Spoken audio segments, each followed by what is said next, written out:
अरे मोरा पिछुआरिया हो घाने फुलवारिया भांगे उपजला भंगिया धतुर। अरे मोरा पिछुआरिया हो घाने फुलवारिया उपजला भंगिया धतुर।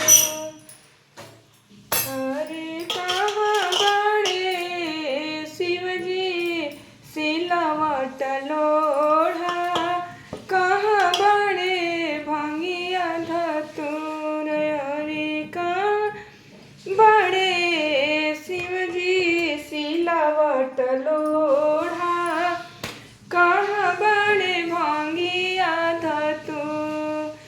अरे ओरिया नए गौरा सिलावट लोढ़ा बागिया न भंगिया धतुर। अरे ओरिया नए गौरा सिलावट लोढ़ा बागिया न भंगिया धतुर।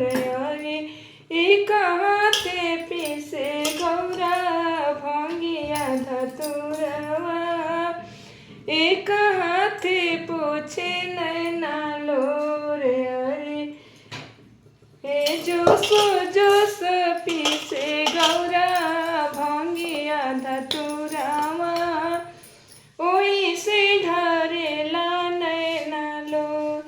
अरे काहे गौरा देई ढरे नैना लोरामा काहे तुम बाड़ू बेचैन। अरे किया तुहरो ए गौरा माई मन पड़ली किया तोर पड़ेला जेठ भाई। अरे नाही मोरा ए शिवजी माई मन पड़ली नाही मन पर जेठ भाई।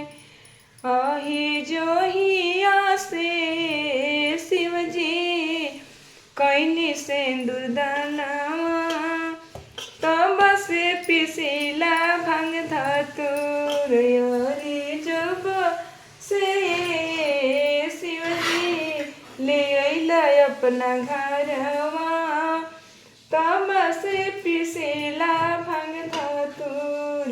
अरे यही लागिए शिवजी हरे नैना लोरा